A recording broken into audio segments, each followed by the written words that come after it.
තාම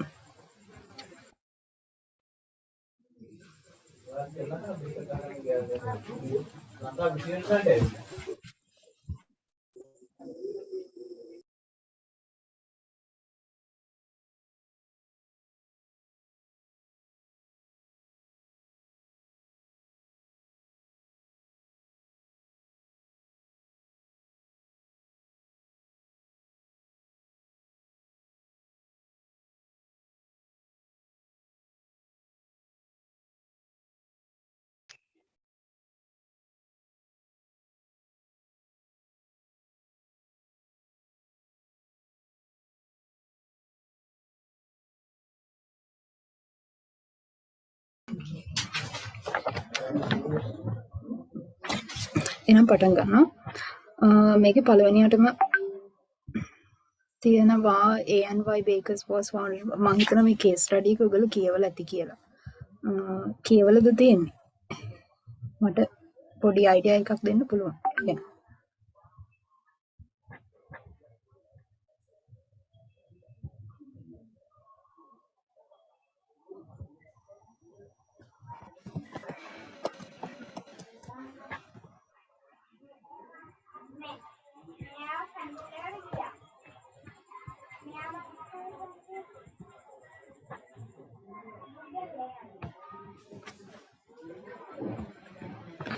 මේකේ පොඩි විස්තරයක් ගත්තොත් එහෙම මේකේ මේ සාරාංශය ගත්තොත් එහෙම A&Y කියලා බේකරියක් දෙවුමි ජයරත්න පටන් අරගෙන තියෙනවා.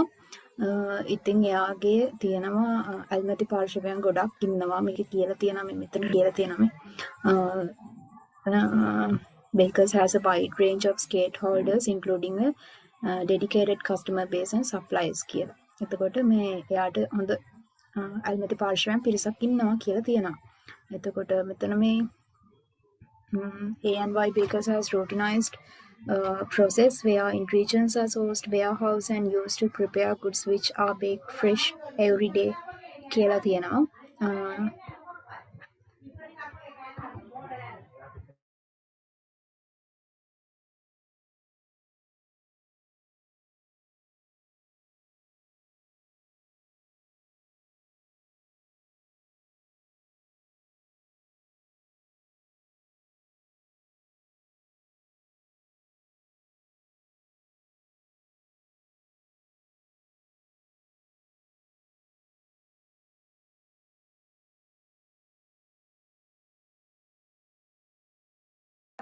හරි කියවපු නැති කට්ටියක් ඉන්නවා කියලා තියෙනවා. එහෙනම් මම මුලින් ඉඳලම පටන් ගන්නවා. මෙතන A&Y Bakers was founded by Devumi Jayaratna. The company produces a wide range of products such as bread, muffins, bakers, donuts, pastries, biscuits and so on. Devumi කියන එක්කෙනා AY කියන bakers එක පටන් අරගෙන තියෙනවා. එයා කියන්නේ ඔය pastries අනම්මනම් පාන් ඒ වගේ දේවල් තමයි products විදිහට දෙන්නේ. ඉතින් though it was established in 2015, A&Y Bakers soon became an established bakery in the confectionery industry in Sri Lanka. මේ confectionery industry කියලා කියන්නේ රස කැවිලි කර්මාන්තය. එතකොට මේගොල්ලෝ මේ හොඳ ආයතනයක් ඒ කියන්නේ well established ආයතනයක් විදිහට පත් වෙලා තියෙනවා කාලයත් එක්ක රස කැවිලි කර්මාන්ත ශාස්ත්‍රය තුළ. එතකොට මෙතන කියලා තියෙනවා A&Y Bakers has a wide range of stakeholders including a dedicated customer base and suppliers කියලා. එතකොට එයාලට හොඳ අල්මැති පාර්ශ්වයන් පිරිසක් ඉන්නවා customers ලයි suppliersලයි අතුළුව කියලා කියන එක තමයි මෙතනින් කියන්නේ. ඊට පස්සේ A&Y Bakers has routinized process where ingredients are sourced warehoused and used to prepare goods which are baked fresh every day. මෙතන මෙන්න මේක පොඩ මතක තියාගන්න මේකේ ෆ්ලෝ එකක් තියෙනවා කියලා තමයි කියන්නේ. ඒ කියන්නේ process එකක් තියෙනවා නෙමෙයි. මෙතන routinized process තියෙනවා warehouse and මේගොල්ලෝ මෙන්න මෙතන තමයි process එක වෙන්නේ warehouse එකේදී. ඊට පස්සේ output එකක් විදිහට මෙන්න මේ bakery items කියන එක තමයි මෙතන දෙන්නේ goods which are baked every day.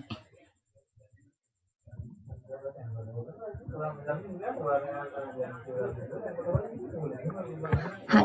ඊට පස්සේ customers can purchase bakery items manually or manually or through the A&Y website. මේගොල්ලෝ මේ website එකක් හරහා ඒ කියන්නේ online system එක හරහා ඒගොල්ලන්ගේ භාණ්ඩ මිලදී ගැනීම හැකියාව පාරිභෝගිකයන්ට ලබා දීලා තියෙනවා. ඒ වගේම physically ගිහිල්ලත් ගන්න පුළුවන් bakery එකෙන් කෙලින්ම. ඊට පස්සේ Deomi views the organization as a system. Deomi මේ එයාගේ organisation එක පද්ධතියක් විදිහට තමයි දකින්නේ. එතකොට and she has clearly defined herself and the staff as part of the A&Y system. AI කියන්නේ එයා අයිතිකාරු විදිහට එයයි ඊට පස්සේ එයාගේ employees ලා ඒ AY කියන system එකේ sub systems විදිහට තමයි දකින්නේ. ඒක තමයි මෙතනත් කියන්නේ. ඊට පස්සේ there are 30 full-time staff members in A&Y Bakers and they equally divided to two teams. 30 දෙනෙක් ඉන්නා වැඩ කරන කට්ටිය ඒගොල්ලෝ 15 teams දෙකකට බෙදලා තියෙනවා. One team is in charge of production of savory bakery items while the other team is in charge of baking confectionery items. එක team එකක් ඇවිල්ලා මේ savory bakery items හදන කට්ටිය production of bakery items අනිත් team එක ඇවිල්ලා baking confectionery item රස කැවිලි හදන team එක ඒගොල්ලෝ. For year 2020, A&Y Bakers have set a target to win the Best Baker Award 2020. එයාලා target එකක් දීලා තියෙනවා මෙන්න මේ 2020 හොඳම bakery හිමියාට හිමි සම්මානය ගන්න. ඊට පස්සේ accordingly, Deomi has established goals for the two employee groups, which is increase individual employee production by 5% while ensuring quality. මේ දෙව්මි කියන කෙනා එක employee කෙනෙක්ගෙන් 105ක production එක වැඩි කිරීමක් බලාපොරොත්තු වෙනවා individually. හැබැයි මේ quality එක අඩුවක් වෙන්නේ නැතුව quality එක ආරක්ෂා කරගෙන තමයි production එක වැඩි කරන්න මෙතන ඒගොල්ලෝ ක්‍රියා කරන්නේ. ඊට පස්සේ however this created personal conflicts in the team which oversaw the production of savory items.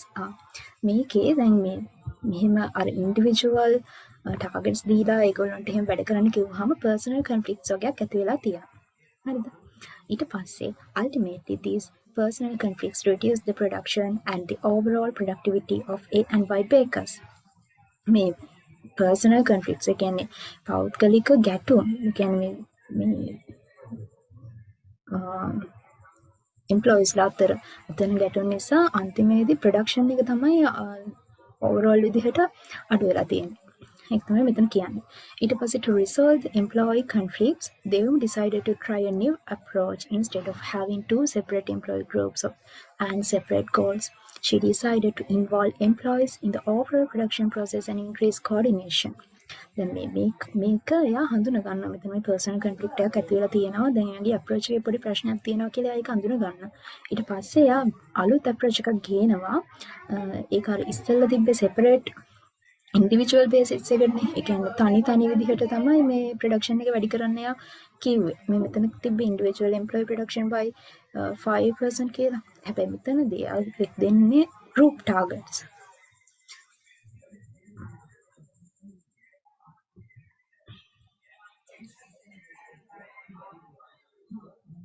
ඊට පස්සේ she decided to involve employees in the overall production process and increase coordination. Accordingly, instead of having individual targets for employees, they established group targets, and by the end of 2020, the overall production of A&Y Bakers improved to 12%. මේ අර ඉස්සෙල්ලා කිව්වනේ දැන් එක කම්කරුවට එක ඒ කියන්නේ එයාලගේ මේ තනියෙන් ප්‍රොඩක්ෂන් එක වැඩි කරන්න තමයි මුලින්ම කතා වුණේ ඔයගොල්ලෝ. දෙවෙනික බලාපොරොත්තු තිබ්බේ එහෙම. හැබැයි ඒකෙන් අන්ති වුණා personal conflicts. ඒක නිසා එයා approach එක වෙනස් කරා. ඒකෙන් එයා අර individual targets දෙනා වෙනුවට group targets දුන්නා. ඒ group targets දුන්න නිසා එතකොට ඒ හැමෝම එකටනේ වැඩ කරන group target එකේදී හැමෝම එකමතෝ වැඩ කරනවා එකම target එකක් වෙනවා. අන්න එතකොට මුළු සමස්ත production එකම 112කින් අන්තිමේදී වැඩි වුණා. ඕක තමයි කේස් එකේ දීලා තියෙන විස්තරය. එතනට එනකන් කට්ටියට තේරුණාද?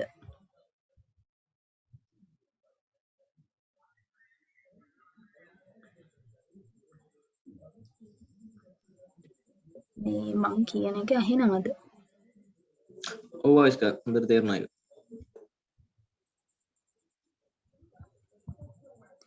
හරි. එහෙනම් ප්‍රශ්න වලට යනවා මම. මේකේ පළවෙනි දේ තියෙන identify the approach to management adhered by දේවුමි Jayaratne. මෙතන තියෙන්නේ system approach එකක්. new note එක පොඩක් ගන්නකම්.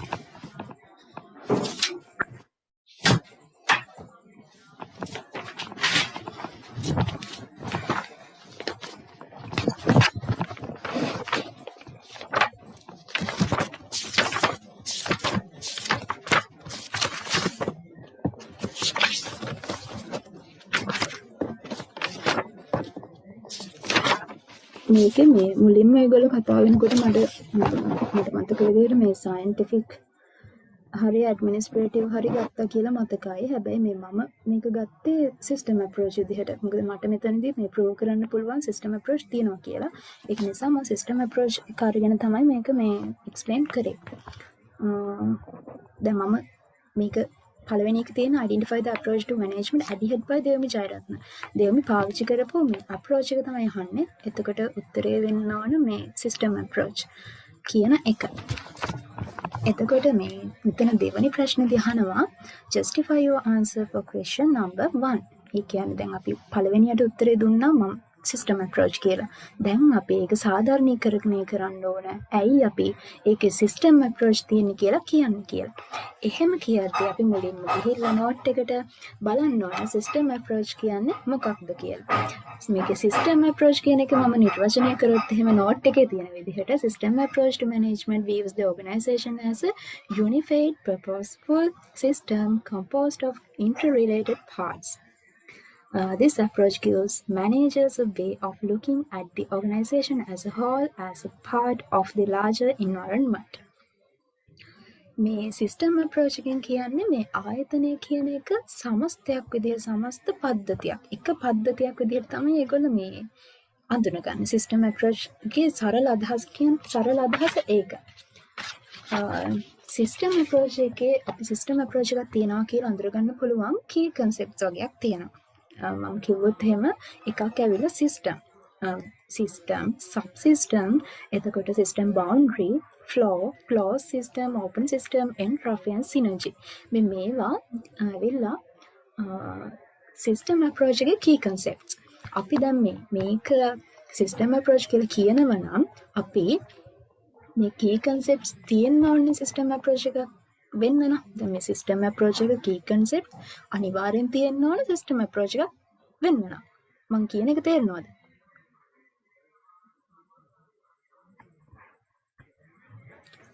ඔව් අවිශ්ක තේරෙනවා. හරි. එතකොට මේ අපි දැන් මේ කේස් එක ඇතුලේ හොයන්න ඕන කොහෙද මේ කියන මේ කන්සෙප්ට් තියෙන්නේ කියලා. මම දැන් ඔයාලට පෙන්වන්න හදන්නේ කොහෙද මේ දේවල් තියෙන්නේ කියලා. හරිද? මෙන්න මෙතනදී අපිට මුලින්ම සිස්ටම් කියන එක ගත්තොත් එහෙම සිස්ටම් කියන්නේ a system can be defined as an assemblage of interacting and independent components working together to achieve a common goal. එක අරමුණක්. ඒ කියන්නේ පොදු අරමුණක් සපුරගන්න සමස්ත කට්ටියම එකතු වෙලා වැඩ කරන එක කොටසක්. එහෙම කිව්වොත් එහෙම වලට තේරෙනවා කියලා මම හිතනවා. ඒ කියන්නේ දැන් මොකක් හරි පොදු අරමුණක් තියෙනවා. ඒ අරමුණට හැමෝම එකතු වෙලා මුළු කියන්නේ ඔක්කොමලම එකතු වෙලා ඒ අරමුණ වෙනුවෙන්ම වැඩ කරනවා නම් අන්න එතන තියෙනවා සිස්ටම් එකක්. හරිද? මෙන්න මෙතන මෙයා මේ කියලා තියෙනවා කොහෙද තියෙන්නේ එක? මෙතන. Devumi views the organization as a system and she has clearly defined herself and the staff as part of the A and Y system කියන එක. මෙයා මේ ඕගනයිසේෂන් එක සම්පූර්ණ පද්ධතියක් විදිහට තමයි දකින්නේ. ඒ වගේ මෙයා කියනවා එයා ඇතුළුව එයයි එයාගේ ස්ටාෆ් එකයි A and Y කියන සිස්ටම් එකේ උපකොටස් විදිහට තමයි එයා දකින්නේ. පාර්ට්ස් විදිහට කොටස් විදිහට. අන්න එතනදී අපිට කියන්න පුළුවන් මේ මෙතන තියෙන්නේ සබ් සිස්ටම්ස්. ඒ කියන්නේ සිස්ටම් කියන්නේ පද්ධතියක් උපපද්ධති කියන දේ තමයි මෙතන තියෙන්නේ. උපපද්ධති කියන එකේ නිර්වචනය වෙලා components that make up the whole of a system are called subsystem. උදාහරණයක් විදිහට department is a subsystem of a company. ඒ කියන්නේ දැන් සම්පූර්ණ පද්ධතිය එක එක කොටස් වලට බෙදනවා. ඒ එක එක කොටස් වලට බෙදුවාම ඒ එක කොටසක් ඇවිල්ලා අපි කියන සබ් සිස්ටම් එකක් උපපද්ධතියක් කියලා. දැන් උදාහරණයක් විදිහට ගත්තොත් එහෙම ඔය ආයතනවල තියෙන ඩිපාර්ට්මන්ට්ස් වලට බෙදලා accountants department එකේ HR එක, එතකොට තව ෆයිනෑන්ෂල් accounting ඒවා, එතකොට ඔය පර්යේෂණ හා සංවර්ධන එහෙම කියලාත් ඒවා තියෙනවා. ඒවා එක එක ඩිපාර්ට්මන්ට් වලට බෙදලා තියෙන්නේ. ඒ එක ඩිපාර්ට්මන්ට් එකක් අපිට කියන්න පුළුවන් මේ සබ් සිස්ටම් එකක් කියලා. උප කොටසක්, උප පද්ධතියක් කියලා. දැන් මෙතනත් ඒ කතාව තියෙනවා. මෙයා මෙතන මුලින්ම මෙතන කියලා තියෙනවා she has clearly defined herself and the staff as part of A1Y system කියලා. ඊට පස්සේ මේ මෙතන තියෙනවා production of savory bakery items කියන එකටයි baking confectionery item කියන එකටයි එයාලගේ employees දෙකට බෙදලා තියෙනවා කියලා.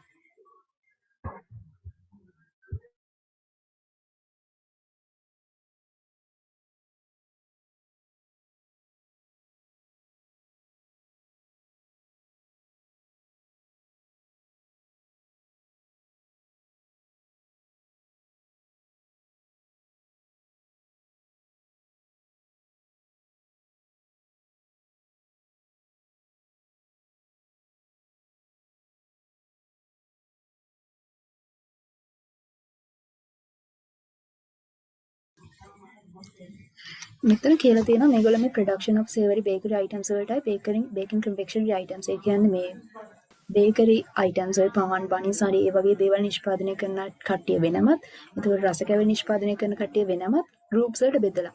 එතකොට මොකද්ද කියන්නේ? මේ සම්පූර්ණ සංවිධානයේ ඉන්න සේවකයන් කොටස් දෙකකට බෙදලා department වලට බෙදලා. මෙතන මේ department දෙකක් තියෙනවා. Production of savory bakery items and in charge of baking confectionery items. එතකොට මෙතන අපිට කියන්න පුළුවන් මේ දෙකට මෙහෙම බෙදලා තියෙන නිසා මේ මෙතන තියෙනවා කියලා sub systems කියන key concept එක. තේරුණාද?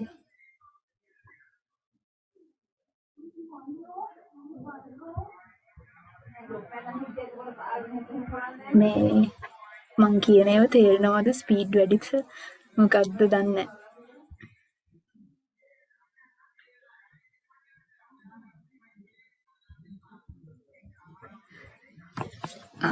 ඊට පස්සේ මේ මෙතන මම අර මුලින්ම වලට කිව්වනේ මෙතන මෙන්න මේක highlight කරයි මම මේ මෙන්න මෙතන A&Y Bakers has routinized processes where ingredients are sourced, warehoused and used to prepare goods which are baked fresh every day. මෙන්න මෙතන මේ ක්‍රියාවලියක් තියෙනවා කියලා මම කිව්වනේ.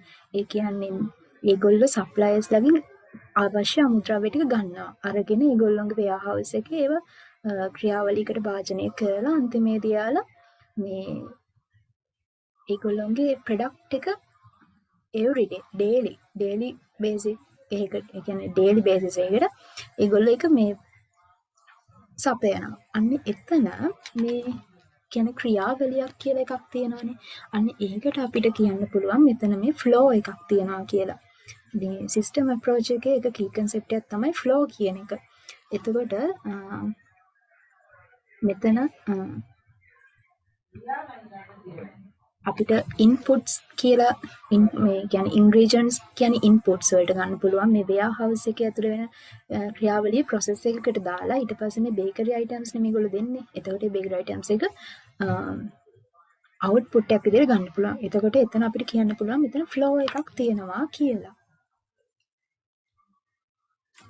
ඊට පස්සේ ඔය ටික තමයි මට පේන විදිහට මෙතන තියෙන්නේ. ඒ කියන්නේ අපිට මෙහෙමයි මේ එක මේ සම්පූර්ණ ඇසස්මන්ට් එකටම ලකුණු 15යි. 15යි කියන්නේ අපිට දෙන්න කියලා තියෙන්නේ case studies 3යිනේ. එතකොට එකකට ලකුණු 5ක් වගේනේ හම්බෙන්නේ. ඒ 5 අපි මේ ප්‍රශ්න 3 අතර බෙදුවොත් එහෙම මම කියන්නේ මම මේක උපකල්පනය කරන විදිහ මම දන්නේ මේක මෙහෙමද වෙන්නේ කියලා. එහෙම මේ ඒ ලකුණු 5 මේකට බෙදෙන විදිය හිතුවොත් එහෙම මේ අපිට මේ approach එක පළවෙනියටම මොකක්ද approach එක කියන එකට ලකුණක් වගේ හම්බෙයි. මෙන්න මෙතනට justify කරන එකට ලකුණු 2ක් වගේ හම්බෙයි. එතකොට මේ ඉතුරු ලකුණු 3 සම්පූර්ණයෙන් මේ තුන්වෙනි ප්‍රශ්නෙට යයි. මට හිතෙන්නේ එහෙම බෙදෙයි කියලා. මොකද මේ එහෙම ලකුණු බෙදෙන පදනමක් හිතා ගන්න නැතුව උත්තරයක් ලියන්න අමාරුයි.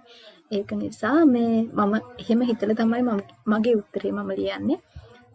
එතකොට දැන් ඔය මම කියපු කාරණා ටික එකතු කරලා ඔයාලට මේ දෙවැනි ප්‍රශ්නට උත්තරයක් ලියන්න පුළුවන්. මුලින්ම ඔයාලා කරන්න ඕන පොඩි ඉන්ට්‍රොඩක්ෂන් එකක් දෙන්න මේ කේස් ස්ටඩි එක ගැන. මොකද අපි මේක ලියන්න ඕන අපි ඒ කියන්නේ මේ ප්‍රශ්නේ ගැන කිසිම අවබෝධයක් නැති කෙනෙක් මේ ප්‍රශ්නේ උත්තරේ කියවනවා කියලා හිතාගෙන. එතකොට අපි මේ මුලින්ම මේ ANY කියන බේකරි එක දෙවුම් ජයරත්න කියලා කෙනෙක් කරනවා. එතකොට එයා මොනවද මේකෙන් ප්‍රොඩක්ට්ස් විදියට දෙන්නේ. එතකොට ඒ වගේ පොඩි විස්තරයක් මුලින්ම දෙන්න. දීලා ඉවර වෙලා ඊට පස්සේ ඒගොල්ලෝ මෙන්න මෙතන මම අර දැන් මේ දැන් ටිකට කලින් කතා වුණ දේවල් තියෙනවානේ. ඔයාලා නෝට් ඩවුන් කරගත්තත් දන්න සිස්ටම් කියන එක තියෙනවා, සබ් සිස්ටම් කියන එක තියෙනවා, ෆ්ලෝ කියන එක මෙතන තියෙනවා. අන්න ඔය කී කන්සෙප්ට් තුන මෙන්න මේ කියන මේක තියනවානේ දාලා අන්න ඒවත් එක්ක ලින්ක් කරලා ඔයාලගේ උත්තරේ ලියන්න පුළුවන්. අපි මේ ෆ්ලෝ දැන් සිස්ටම් එකක් ගත්තොත් එහෙම මේ දෙවම මෙතන සිස්ටම් එකක් කියලා තියෙනවා. එයාගේ ඕගනයිසේෂන් එක සිස්ටම් එකක් විදිහට දකිනවා කියලා. අනේ ඒක නිසා මෙතන සිස්ටම් කියන කී කන්සෙප්ට් එක තියෙනවා කියලා අපිට කියන්න පුළුවන්. එතකොට එයා මේ විදිහට ඩිපාර්ට්මන්ට්ස් දෙකකට බෙදලා තියෙනවා. එතකොට දැන් සබ් සිස්ටම්ස් තියෙනවා. එතකොට අන්තිමේදී මෙතන අර ෆ්ලෝ එකක් තියෙනවා කියලා කියන්න පුළුවන්. එතකොට ඒ කාරණා මත මෙතන ඒ කාරණම් පදනම් කරගෙන සිස්ටම් අප්‍රෝච් එක දෙවියන් ජයරත්න විසින් භාවිතා කරලා තියෙනවා කියලා අපිට අපේ උත්තරේ සාධාරණීකරණය කරන්න පුළුවන්. එතනට වෙනකන් තේරුණාද?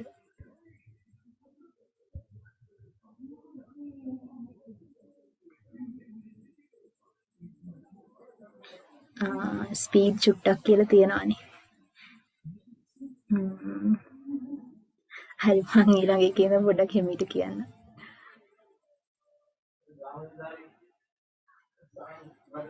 කට්ටියට තේරුණා කියලා කියලා තියෙනවා. හරි. අපි එහෙනම් තුන්වෙනි ප්‍රශ්නට යමු මේකේ. හරි.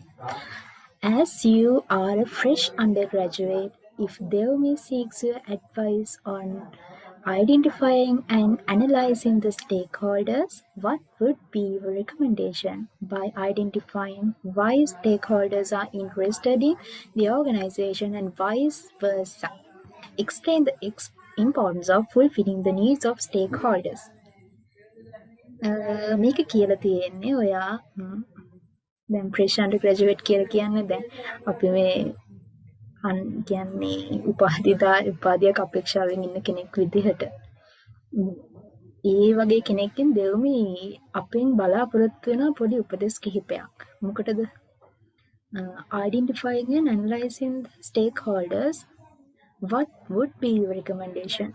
මේ ආයතනයේ ඉන්න ඇල්මැති පාර්ශවයන් ගැන ඇනලයිස් කරනකොට, අධ්‍යයනය කරනකොට කට්ටිය ගැන කියන්නේ ඇනලයිසින් කියන එකට සිංහල මීනින්ග් ඇනලයිස් කියන එක තේරෙනවා කියන මට වචන ඉන්නේ. මේ කියන්නේ ඇල්මැති පාර්ශවයන් අධ්‍යයනය කරන්න ඕන මේකේ කවුද ඉන්නේ ඇල්මැති පාර්ශවයන් කියලා. ඊට පස්සේ what would be your recommendation?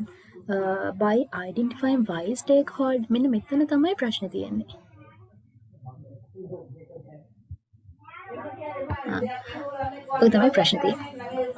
By identifying why stakeholders are interested in the organization and vice versa, explain the importance of fulfilling the needs of stakeholders.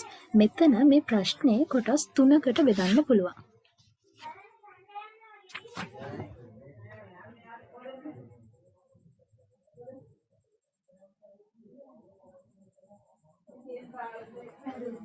ඔයාලා නෝට් ඩවුන් කරගන්න ඕන නෝට් ඩවුන් කරගන්න.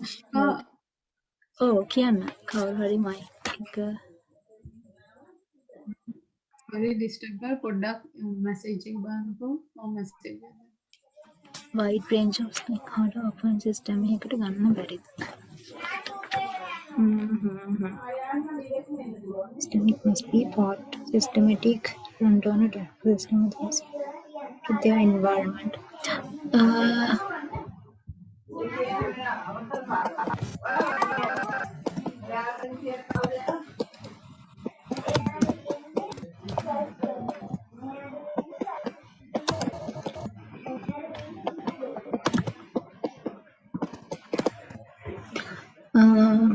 මේකේ විමර්ශා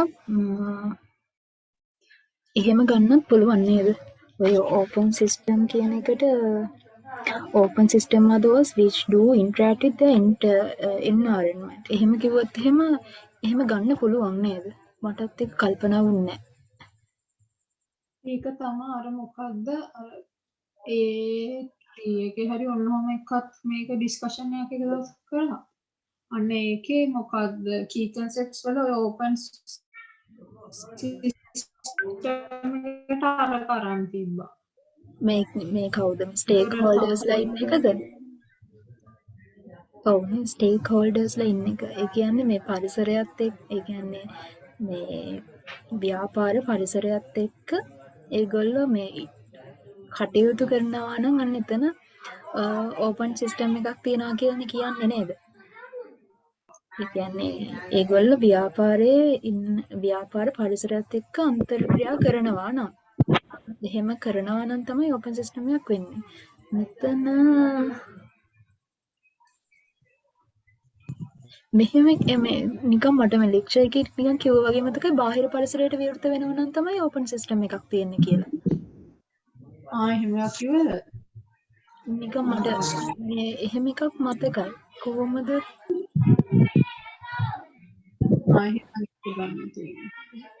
මේ එහෙම ගත්තොත් එහෙම ගන්න බෑ නේද? ඒ කියන්නේ මේ ඔව් එහෙම ගන්න බෑ. ඒක හරි ටියුටර් කියලාකින් ඇහුවනම් ඔව් අපි ටියුටර්ගෙන් ඒක අහම මටත් ඒක හරියටම මතක නෑ. මට නිකන් ලාවට වගේ මතක ඕපන් සිස්ටම් එකක් කියන්නේ මේ බාහිර පරිසරයට විවෘතයි කියන එක තමයි. හරි.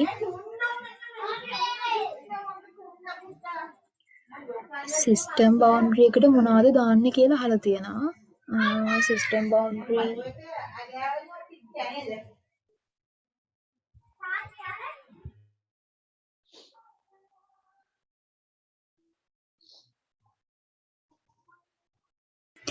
මෙහෙමයි මේකේ මේ තියෙන key concept ඔක්කොම මේකෙන් අඳුරගන්න බෑ. එහෙම එකක් තියෙනවා. අපිට මේ දකින්න පුළුවන් කීපයක් මේකේ දාලා තියෙනවා. සමහර විට මට පේන ටික තමයි මම කියන්නේ. එතකොට මේ දැන් ওই සිස්ටම් බවුන්ඩරි එකට මම වරහන් ඇතුලේ ලියාගෙන තියෙන rules and regulation policies තමයි ඒ යටතට ගන්නේ කියලා. එතකොට කොහොමද එන්නේ? සිස්ටම් බවුන්ඩරි එකක් මට පේන විදිහට නෑ මේකේ.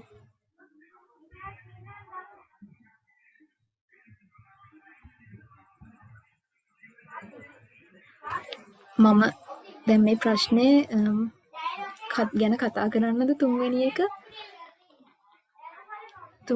යන්නද? දැන් තුන්වෙනි එක මම ටිකක් ප්‍රශ්නේ මොකක්ද කියන එක පැහැදිලි කරා. දැන් මේ ප්‍රශ්නේ කොටස් තුනකට බෙදන්න පුළුවන්. ඒ බෙදුවොත් එහෙම මේ මුලින්ම අපි අඳුරගන්න ඕන මේ කවුද ඉන්න ස්ටේක් හෝල්ඩර්ස්ලා කියලා මේකේ. ඊට පස්සේ ඇයි මේ වයිස් වර්සා කියලා කියන්නේ ප්‍රතිවිරුද්ධව. ඒ කියන්නේ දෙපැත්තටම අපි කතා කරන්න ඕන. මේ ස්ටේක් හෝල්ඩර්ස්ලා ව්‍යාපාරය ගැන සැලකිලිමත් වෙන්නේ. ඇයි ව්‍යාපාර අල්මැති පාර්ශව ගැන සැලකිලිමත් වෙන්නේ. ওই දෙපැත්තම කතා කරන්න ඕන. ඒ වගේම අන්තිමට අපි කතා කරන්න ඕනේ ඇයි මේ ස්ටේක් හෝල්ඩර්ස්ලා ව්‍යාපාරයක් විදිහට වැදගත් වෙන්නේ කියලා. අපි මේ කරුණු දන්නවා. දැන් මේ ඇයි ස්ටේක් හෝල්ඩර්ස්ලා ව්‍යාපාරයක් ගැන සැලකිලිමත් වෙන්නේ?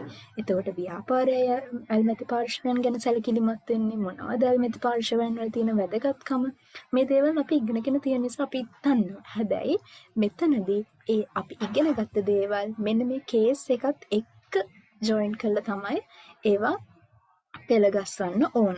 එතන තමයි ඔයාලට ගැටලුවක් එනවා නම් එන්න තියෙන තැන. අපි දැන් කතා කරමු ගැන.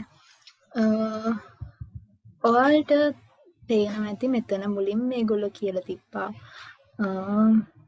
කස්ටමර් බේස් එකක් තියෙනවා සප්ලයර්ස්ලා ඉන්නවා කියලා.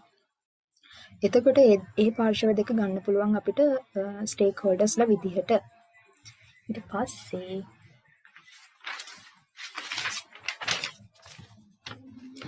එම්ප්ලොයිස්ලා ඉන්න. අර ගෲප් දෙකකට බෙදුවා කිව්වේ 30 දෙනෙක් ඉඳලා. එතකොට එම්ප්ලොයිස්ලා එනවා. කිව්වොත් එහෙම කස්ටමර්ස්ලා ඉන්නවා, සප්ලයර්ස්ලා ඉන්නවා, එම්ප්ලොයිස්ලා ඉන්නවා. මේ මෙතනදී මෙහෙ ගන්න පුළුවන් දන්නේ මට නිකන් හිතෙනවා මේ මෙතන කියලා තිබ්බනේ අර මේ ඔන්ලයින් විදිහටත් ඒගොල්ලෝ පහසුකම් සපයනවා කියලා.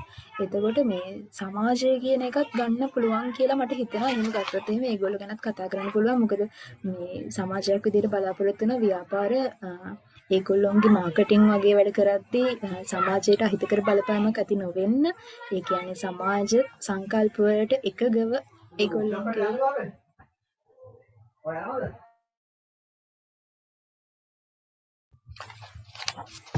සමාජ සංකල්පයට එරෙහි වෙන්නේ නැතුව වැඩ කරනවා, මාකටිං වැඩ කරනවා කියලා කියන එකත් ගන්න පුළුවන්. එහෙම ගත්තොත් එහෙම කස්ටමර්ස්ලා, සප්ලයර්ස්ලා, එම්ප්ලොයිස්ලා, මෙතන ඊට පස්සේ කම්පිටිටර්ස්ලා ගන්න පුළුවන්. මේ මෙතන ඒගොල්ලෝ ටාගට් එක සෙට් කරලා තියෙන්නේ බෙස්ට් බේකර් අවෝඩ් එක ගන්නනේ.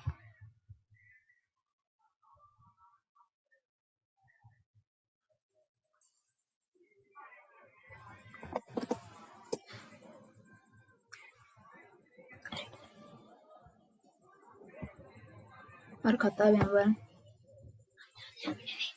දැන් තමයි යන පටන් ගන්න තියෙන්නේ. මේකේ අහලා තියෙනවා කේස් එකට රිලේට් වෙන්නද ලියන්න ඕන තියරි ඒවා නෙවෙයි කියලා. හැබැයි අපි තියරි එක තමයි මෙතනට ගේන්න ඕන. තියරි එක ගේන්ති මේ මොකද්ද? මේ කේස් එකත් එක්කම තමයි ගේන්න ඕන. අන්න ඒකයි මෙතන තියෙන්නේ. හරිද? මම chat එකට දාන්නම් මොනවද මෙතන ස්ටේක් හෝල්ඩර්ස්ලා කියලා. කස්ටමර්ස්ලා ඉන්නවා, එම්ප්ලොයිස්ලා ඉන්නවා, ඊට පස්සේ සප්ලයර්ස්ලා ඉන්නවා, ඉන්නවා,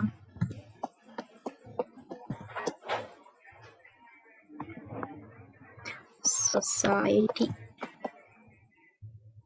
මේක සමහරට ගන්න පුළුවන්. society කියන්නේ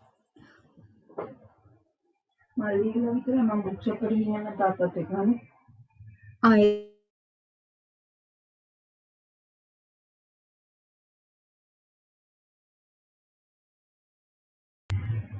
මේ මම කියලා දෙන එක තේරෙනව නේද? පැහැදිලිව ඇහෙනව නේද? මේ ප්‍රශ්න නැහැ මොකද කවුරුත් කතා කරන්නේ නැහැ. ඒකයි මේ මෙතන මට පොඩ්ඩක්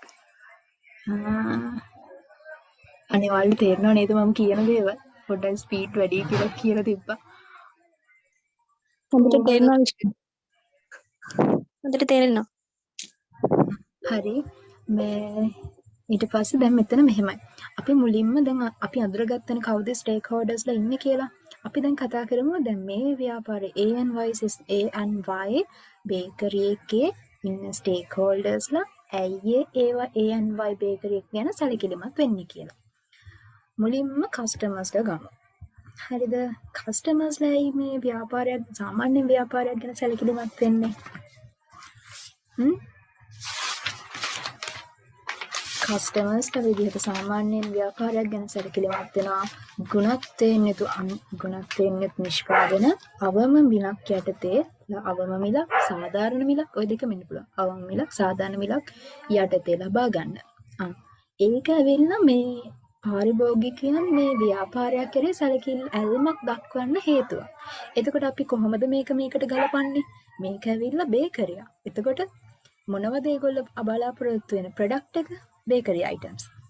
එහෙනම් කොහොමද අපි ලියන්නේ? අපි ලියනකොට ඒක ලියන්න ඕන මේ A&Y බේකරියේ ඉන්න A&Y බේකර්ස්ලාගේ කස්ටමර්ස්ලා අවම මිලක් යටතේ බේකරි නිෂ්පාදන ලබා ගැනීම සඳහා මේ ව්‍යාපාරය කෙරෙහි සැලකිල්ලක් දක්වනවා කියන එක. තේරුණාද? ඊට පස්සේ මේ කස්ටමර්ස්ලා කියන්නේ සාමාන්‍ය දැන් මම මේක මෙහෙමයි. එක කරුණ තමයි ලිව්වේ. මේ ඒ කියන්නේ ස්ටේක් හෝල්ඩර්ස්ලා විදිහට දැන් මම කීප දෙනෙක් මම දැම්මනේ chat එකට. එයාලයි ව්‍යාපාරයට බලපාන්න එකයි ව්‍යාපාරය එයාලා ගැන සැලකිලිමත් වෙන්න එකයි. කරුණු එක දාලා තමයි ලිව්වේ. මොකද මේකේ වචන 400 නේ තියෙන්නේ. ওই වචන 400 බැලන්ස් කරගන්නත් එපා. ඒක නිසා මම ඒක නිසා කියන්නේ මෙතන එක කරුණයි. හරිද? දෙපැත්තටම එක කරුණක් තමයි කියන්නේ. මේ එතකොට දැන් මේ අපි දැන් කතා කරා ඇයි කස්ටමර්ස්ලා මේ A&Y බේකර්ස්ලා ගැන ඇල්මක් දක්වන්න කියලා. ඇයි ඇල්මක් දක්වන්නේ? මේ ගුණත්වයෙන් යුතු බේකරි නිෂ්පාදන අවම හෝ සාධාරණ මිලක් යටතේ ලබා ගැනීමට. ඊට පස්සේ ඇයි ව්‍යාපාරයක් මේ ව්‍යාපාර මොකද මේ ANY bakers ඇයි ඇල්මක් දක්වන්නේ මේ කස්ටමර්ස් බේස් එක ගැන. හේතුව තමයි කස්ටමර්ස්ලා කියන්නේ ව්‍යාපාරයක වැදගත් අංශයක්. කස්ටමර්ස්ලා නැතුව ව්‍යාපාරයක් කරගෙන යන්න බෑ.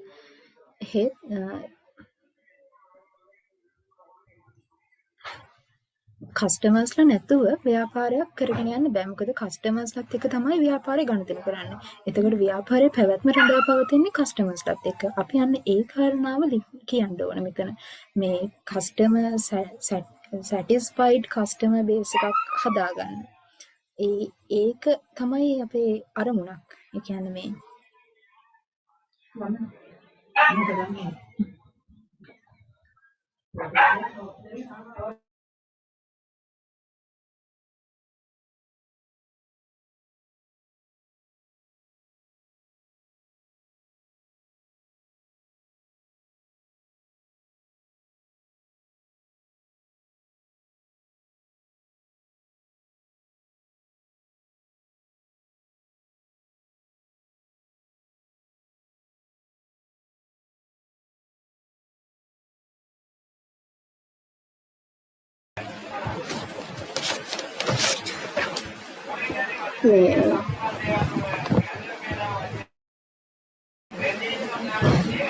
මේ ව්‍යාපාරය ඇයි පාරිභෝගිකයන් කෙරෙහි අවධානයක් යොමු කරන්නේ මේ satisfied ඒ කියන්නේ මොකක්ද මේ satisfied කියන්නේ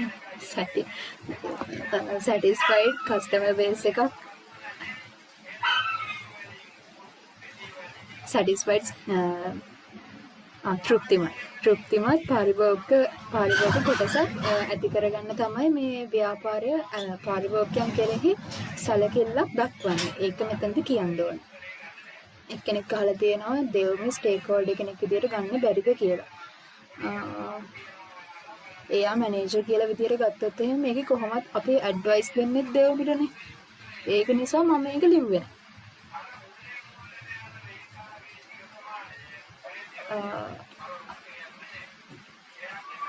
ඒ කියන්නේ මේ ඇඩ්වයිස් අපි දෙන්නේ දෙව්මිට.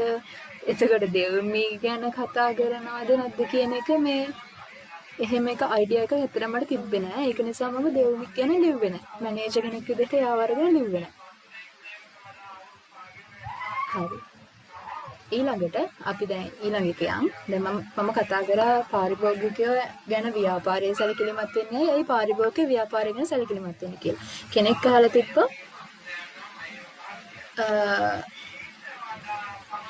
අහලා තිබ්බා මේ වචන 400ම මුළු ඇනලයිස් එකටමද නැත්නම් මේ තුන්වෙනි කොටසට විතරක්ද කියලා. මේ සම්පූර්ණ ප්‍රශ්න තුනටම තමයි මේ වචන 400 ලිමිට් එකක් දීලා තියෙන්නේ. ඒ කියන්නේ 1 2 3 කියන මේ කොටස් තුනම ලියලා ඉවරුනහම වචන 400ට වඩා තියෙන්න බෑ කියන එක තමයි එකෙන් කියන්නේ. එතකොට මේ පළවෙනි කරන වචන දෙකක් නේ යන්නේ. සිස්ටම් අංක 1 දැම්ම සිස්ටම් අප්‍රෝච් කියලා දැම්මා. ඊට පස්සේ මේ justify your answer කියන එකට ඔයාලා වචන 150ක් වගේ දාගන්න. 150ක් 100ක් අන්න ඒ වගේ ගාණක් ඇතුළත මේ දෙවෙනි එකට ලියන්න. එතකොට ඔයාලට මේ තුන්වෙනි එකට ගොඩක් මොකද මේ තුන්වෙනි එකේ ප්‍රශ්න අනු කොටස් 3ක් තියෙනවානේ. මේ ප්‍රශ්නේ කැඩුවොත් එහෙම කොටස් 3ක් බලා ගන්න පුළුවන්. එතකොට මේ දෙවෙනි ප්‍රශ්නෙට 100ක් වගේ ගත්තොත් එහෙම එතකොට ඔයාලට මේකට 250කට වඩා වැඩි කොටසක් මෙන්න මේ තුන්වෙනි කොටසට ලියන්න පුළුවන්. ඒක නිසා වචන ලියද්දි පොඩ්ඩක් බැලන්ස් කරගෙන ලියන්න. හරිද? මේ මං හිතනවා මේක ඉන්න කට්ටිය කේසස් එකක්වත් ලියලා නැතුව ඇති ගොඩක් වෙලාවට කියලා. සමහර කෙනෙක් ඉන්න පුළුවන් මේක ලියපු. එහෙම වුණොත් එහෙම මේ දැන් අද දැන් විනාඩි 45ක් නේ. එහෙම වුණොත් මම හෙට කරනවා කේස් නම්බර් 2. අද කේස් නම්බර් 1 විතරක් කරාට කමක් නැද්ද?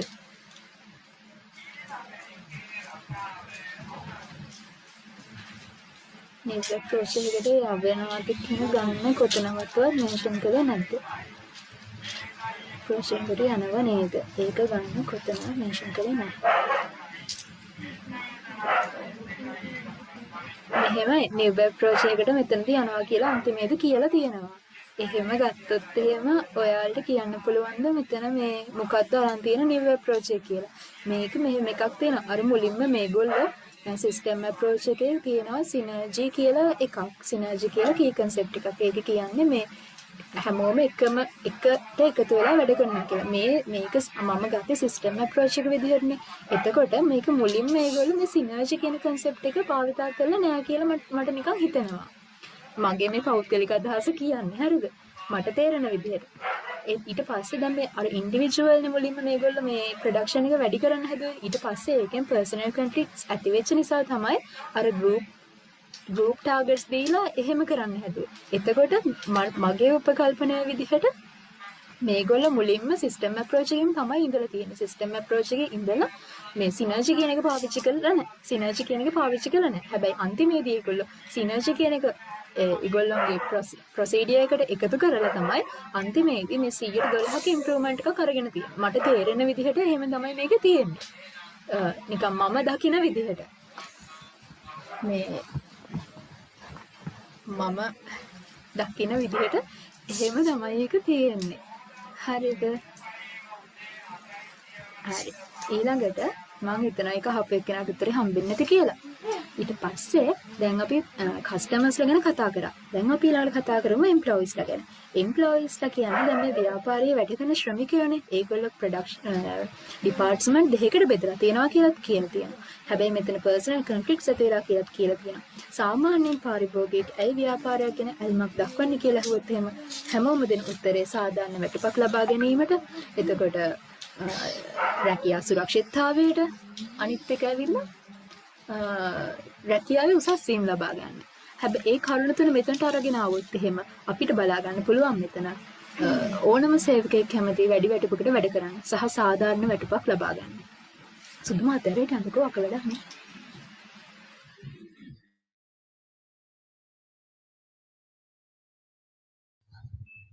මේ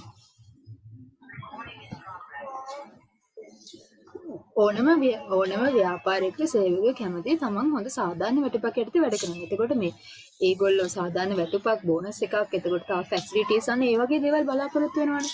එතකොට මේ ඒව අපිට කියන්න පුළුවන් මෙතන. ඒව ඕනම සංවිධානයකට පොදු වුණු කරුණු. ඕනම සංවිධානයක ශ්‍රමිකයන් විසින් ඒගොල්ලෝ ඇයි ව්‍යාපාරයක් කෙරෙහි සැලකිලිමත් වෙන්න කියලා කිව්වහම අපිට ඒ කරුණු පොදුවේ දක්වන්න පුළුවන්.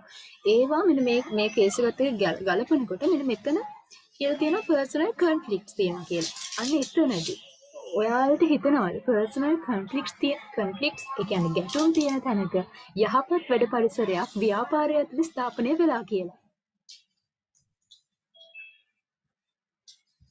ගැටුම් තියෙන තැනක යහපත් වැඩ පරිසරයක් ඇත්තේ නැහැ. එතකොට ඒ යහපත් වැඩ පරිසරයක් කියන එක මේ ව්‍යාපාරයක ශ්‍රමිකයන් බලාපොරොත්තු වෙන දෙයක් වෙන්න පුළුවන්. ඒක බලාපොරොත්තු වෙනවා. අපි වුණත් ඕනම තැනක වැඩ කරද්දී මේ ගැටුම් කියන තැනක වැඩ කරන්න කැමති නැහැ. එතකොට මේ ඒගොල්ලෝ ඒක බලාපොරොත්තු වෙනවා. ඒකත් අපිට කරුණක් විදිහට දක්වන්න පුළුවන්. ඊට පස්සේ අනිත් පැත්තට කතා කරලා දැන් අපි මෙච්චර වෙලා කතා කරේ ඇයි සේවකයෝ ව්‍යාපාරය ගැන සැලකිලිමත් වෙන්නේ කියලානේ. අපි දැන් අනිත් පැත්තට කතා කරලා දැන් ව්‍යාපාරිකයෝ සේවකයෝ ගැන සැලකිලිමත් වෙන්නේ කියලා. එහෙම කතා කරොත් එහෙම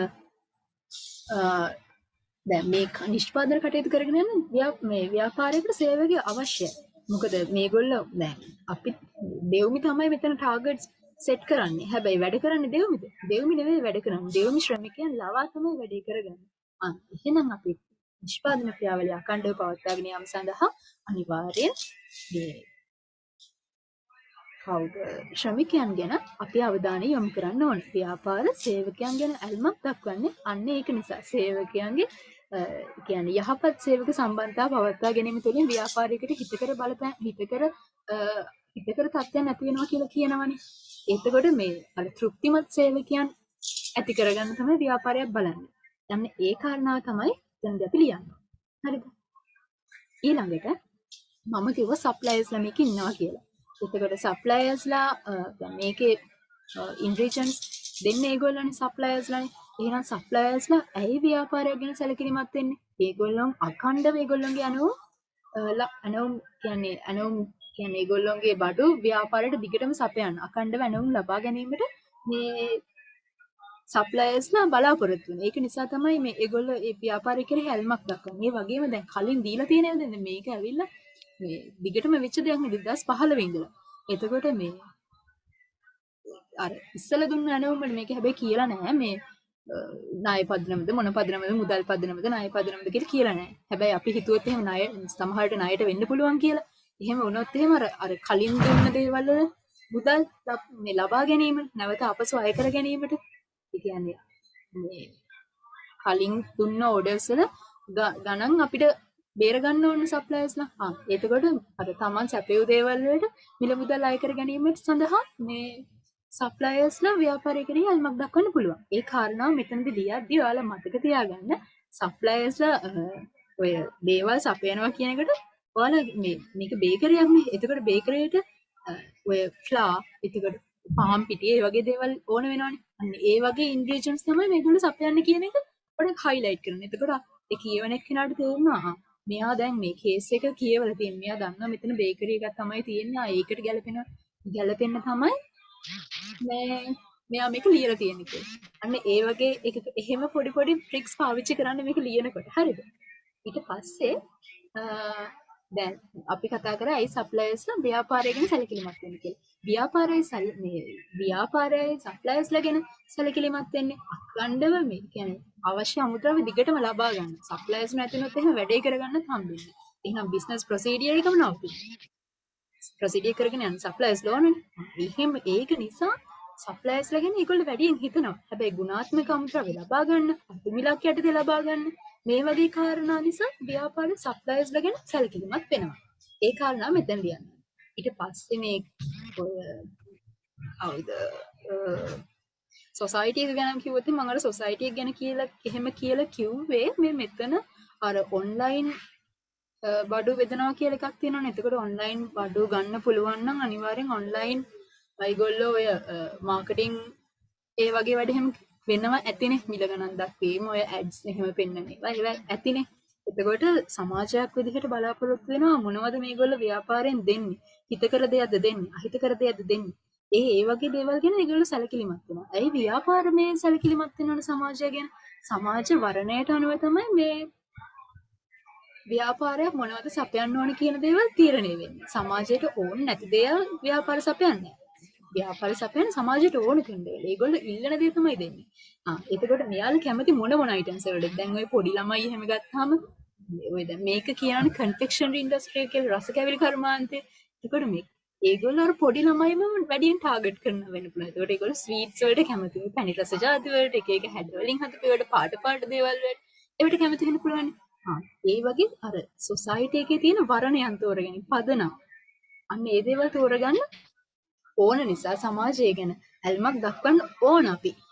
අන්න ඒක තමයි මේක කියන්න ඕන. ඊළඟට මේ කම්පිටිටර්ස්ලා ගත්තාම කම්පිටිටර්ස්ලා තරඟකරුවන් ඒ ව්‍යාපාරය ගැන සැලකිලිමත් වෙන්නේ ව්‍යාපාරයේ තියෙන තොරතුරු ලබා ගන්න. ඒ වගේ දේවල් වලට. ඊට පස්සේ ව්‍යාපාරයේ තරඟකරුවන් ගැන සැලකිලිමත් වෙන්නේ ඒගොල්ලෝගේ මිල මට්ටම් ගැන. එතකොට ඒගොල්ලෝගේ අලෙවි කරන උපක්‍රමයන් ගැන අන්න ඒ වගේ දේවල් ගැන තොරතුරු ලබා ගන්න. තරඟකාරීත්වයට හොඳට මුහුණ දෙන්න ඕන නම් ඔය තරඟකරුවන් කියන කට්ටිය ගැන ව්‍යාපාරයල්මක් දක්වන්න ඕන. එතනට වෙනකම් තේරුණාද? මම දැන් මෙතන මේ තුන්වෙනි ප්‍රශ්නේ කොටස් දෙකක් කතා කරා. එකක් මම මුලින්ම ස්ටේක් හෝල්ඩර්ස්ලා හඳුන්වලා දුන්න කවුද මෙතන ඉන්නේ කියලා. ඊළඟට ස්ටේක් හෝල්ඩර්ස්ලා ව්‍යාපාරය ගැන සැලකිලිමත් වෙන්න සහ ව්‍යාපාරයේ ස්ටේක් හෝල්ඩර්ස්ලා ගැන සැලකිලිමත් වෙන්න කියන එක මම කතා කළා. එතනදී සොසයිටි එකට ඕපන් වෙන්නේ නැති. ඕපන් වෙන නිසාත් wide range of stakeholders oppositive තියෙනවා නේද? අන්න පොයින්ට් එකට ඇවිල්ලා. එහෙම කියන්න පුළුවන් නේද? ඒ කියන්නේ ඕපන් සිස්ටම් එක කියන්නේ බාහිර පරිසරයට විවෘත වෙනවා කියලා කිව්වොත් එහෙම සොසයිටි එක ඇවිල්ලා බාහිර පරිසර සාධකයක්. එතකොට මේ ඕපන් සිස්ටම් එකක් තියෙනවා කියලා කියන්න පුළුවන්. එහෙම කියන්න පුළුවන්. thank you ඔය පොයින්ට් එකට මටත් ඒක එච්චර මීටරුන්නේ නැහැ. කවුද කියලා තියන්නේ එක? නිමේෂා. thank you Nimesha. හරි. ඊළඟට අන්තිමට ඔයගොල්ලෝ දැන් ඔය කරුණු ඔක්කොම මේ වචන 400 ඇතුලේ බැලන්ස් කරගන්නත් ඕන. හරිද? අන්තිමට මේකේ importance of fulfilling needs of stakeholders අයි මේ ව්‍යාපාර stakeholders ගැන අවධානය යොමු කිරීමේ අවශ්‍යතාවය වැදගත්කම තමයි කතා කරන්නේ. මෙතනදී කියන්න ඕන මේ අපිට ව්‍යාපාරයක් විදිහට පැවැත්මක් නැහැ මේ අපේ ස්ටේක් හෝල්ඩර්ස්ලා ගැන අවධානය යොමු කරේ නැත්නම්. ස්ටේක් හෝල්ඩර්ස්ලා කියන්නේ කවුද? ව්‍යාපාරයක් කෙරෙහි ඇල්මක් දක්වන පාර්ශවය. එයාලා බලාගෙන ඉන්න ව්‍යාපාරය මොනවද කරන්නේ මේ කොහොමද මේගොල්ලෝ හැසිරෙන්නේ වගේ. අපි එක පාර්ශවයක් හරි තරහ කරගත්තොත් අපේ ව්‍යාපාරයට පැවැත්මක් ඇත්තේ නැහැ. අපිට රඳා පවතින්න අමාරුයි. කටයුතු කරන්න අමාරුයි. අපි ඒගොල්ලෝ සැටිස්ෆයි කරොත් එහෙම අපිට අපේ ටාගට්ස් වලට ලේසියෙන් යන්න පුළුවන්. ඔන්න ඔය කාරණා ටික තමයි ඇතුළත් වෙන්න ඕන. මේ සම්පූර්ණ කේස් එක මම දැන් කතා කරලා ඉවරයි. පළවෙනි එක, දෙවෙනි එක, තුන්වෙනි එක ඔය ඔක්කොම ටික කරා. ඔයාලට මොනවා හරි ප්‍රශ්න තියෙනවා නම් දැන් අහන්න පුළුවන්.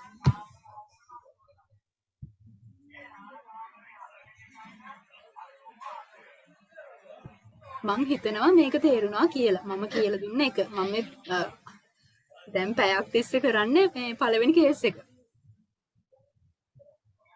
මම කියලා දුන්න දේවල් තේරුණාද? ඔයගොල්ලෝ පොයින්ට්ස් ටික මාක් කරගත්තද? එතකොට තව මොනවා හරි ඇඩ් වෙන්න ඕන කරුණු තියෙනවා නම් ඒ ටිකත් කියන්න. මම දැන් මොනවා හරි ප්‍රශ්න තියෙනවා නම් අපි සාකච්ඡා කරමු.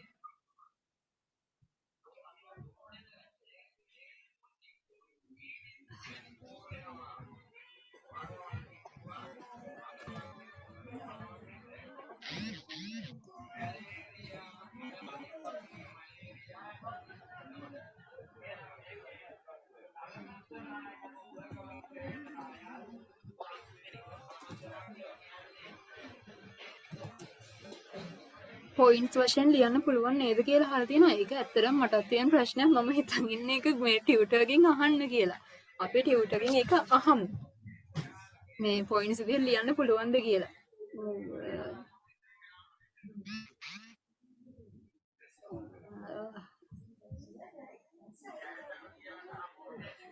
තුන්වෙනි ප්‍රශ්නේ විශේෂ නිර්දේශයක් ගැන අහලා තියෙනවා. ඒකට අපේ SWOT analysis එක කියන්නේ නේද? මෙහෙමයි SWOT analysis එකේ ඉන්නේ මේ ස්ටේක් හෝල්ඩර්ස්ලට නෙවෙයි. මෙතන අහලා තියෙන ස්ටේක් හෝල්ඩර්ස්ලා ගැන SWOT analysis එකේ ඉන්නේ මේ ව්‍යාපාර පරිසරය ගැන ඇනලයිස් කරද්දී. ඒක එනවා ඔය කේස් නම්බර් 2ද කොහෙද? නෑ 2 නෙවෙයි කේස් නම්බර් 3 එකට තියෙන්නේ SWOT analysis එක. සිස්ටම් ගැන ලියද්දී එන ටික ආයේ පොයින්ට් ෆෝම් විදිහට කියන්න පුළුවන්ද? මම දැන් ජොයින් වෙනවා කෙටියෙන් කිව්වම අර සිස්ටම් එක ගැන කියනවා. සිස්ටම් එක ගැන කියද්දී මෙතන සිස්ටම් එකක් තියෙනවා කියලා දෙවමි කියලා තියෙනවා. ඒක අපිට සිස්ටම් කියලා සබ් ගන්න පුළුවන්. එතකොට දෙවමි ඔය එම්ප්ලොයිස්ලා කොටස් දෙකකට බෙදලා තියෙනවා. එතකොට සබ් සිස්ටම් කියන කී කන්සෙප්ට් එකක් තියෙනවා කියලා කියන්න පුළුවන්. එතකොට මෙතන ප්‍රොසීඩර් එකක් තියෙනවා. ඉන් රීජන්ස් අරගෙන වෙයාහවුස් වල ඒගොල්ලෝ ඒව අරගෙන වෙයාහවුස් වලට දාලා ප්‍රොඩක්ට් එකක් අන්තිමේ ගන්නවා වගේ. ඒතකොට ගලා යාමක් තියෙනවානේ.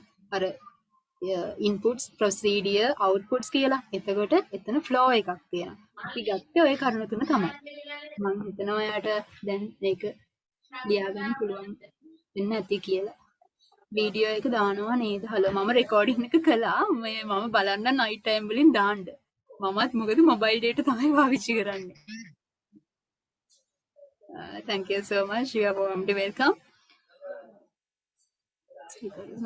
Stakeholders නම් කළා අර ටික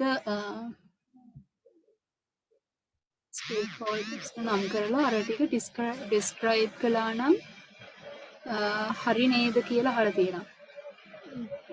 නම් describe කළා නම් හරි. හැබැයි මේ ඒක මෙහෙමයි මම දැන් ඔය කියපු විස්තරය ඇතුළත් වෙන්න ඕන. තව අහලා තියෙනවා එකකට ලියන්න ඕන දෙවුමි කලින් යූස් කරපු approach එකද නැත්නම් දැන් යූස් කරන අපි මෙතනදී ගත්තේ system approach කියලා. එයා පාවිච්චි කරපු එක. society එකේ vice versa එක ආයෙමත් කියන්න. society එකේ vice versa එක ආයෙ කියන්න කියලා තියෙනවා. society එක ගැන ව්‍යාපාරයේ සැලකිලිමත් වෙන්න ඕනයි කියලා අහුවාම ව්‍යාපාරයේ products බෙදන්න පදනම් හොයාගන්න. ඔය පොඩි ළමයිට ස්වීට්ස් ಜಾති. එතකොට වැඩිහිටියන්ට අඩු සීනි ಜಾති. අන්න ඒ වගේ දේවල් අපිට කරන්න ඒ කියන්නේ පදනම් හොයාගන්න society එක ගැන සැලකිලිමත් වෙන්න ඕන. ඊට පස්සේ ඇයි society එක ව්‍යාපාර කියලා හිසලකිලිමත් වෙන්න ගත්තොත් එහෙම ව්‍යාපාරයේ දැන් ඔය මාකටිං එහෙම තියෙනවනේ. ඒව සමාජයේ තියෙන සංකල්ප වලට පටහැනි නොවි ඒවට එකඟව කරගෙන යන්න. තේරුණා කියලා දෙන හරි එහෙනම්. එහෙනම් තමයි මම මේක ඉවර කරන්නද? 6ක් කියලා ඔයාලට තේරුණා කියලා හිතනවා. මම ඊළඟ එක ඔයාලට මම ලින්ක් එක එවන්නම් ඊළඟ එකේ කොහොමද කරන්නේ කියලා. මම පළවෙනි එක විතරයි කතා මම බලාපොරොත්තු වෙන 1 2 දෙකම කතා කරන්නේ වැඩි වෙලාවක් ගියා. කමක් නෑ. අද එහෙනම් කට්ටිය ලියන්න ඕක. මේ වචන 400 මැනේජ් කරගන්න මෙහෙම එකක් තියෙනවා. ඕකේ මේ ඔයාලා වචන 400 කවුන්ට් කරගෙන ඔක්කොම දාන්න ඕනේ එකම මේ එක ඩොකියුමන්ට් එකකනේ මුලින්ම එක වර්ඩ් ෂීට් එකක් අරගෙන ඒකේ ටයිප් කරන්න. එතකොට ඔයාලට ඒ වර්ඩ් කවුන්ට් එක වෙනම බලා ගන්න පුළුවන්. මම රෙකමෙන්ඩේෂන් මොකද්ද දාන්නේ? රෙකමෙන්ඩේෂන් එක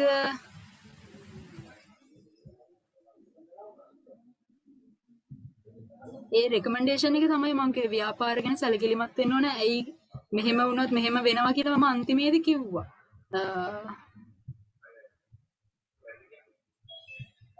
ඒ කියන්නේ රෙකමෙන්ඩේෂන් එකට මොකද්ද දාන්නේ කියලා අහලා තියෙන්නේ.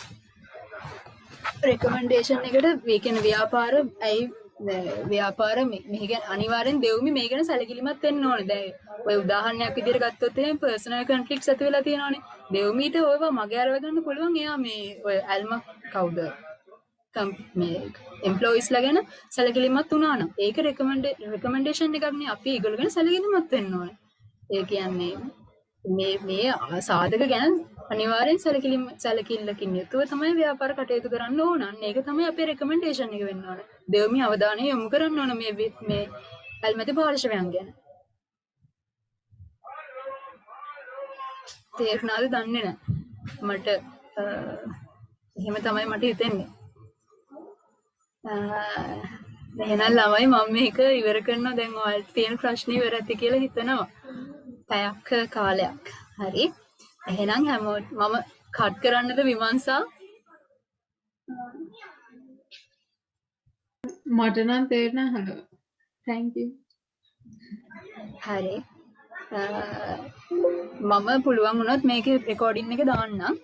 කට්ටියට බලන්න පුළුවන් එතකොට. එහෙනම් මම මේක එන්ඩ් කරනවා. thank you හැමෝටම ආවට මීටින් එකට. මං හිතුවේ මෙච්චරවත් එයි කියලා.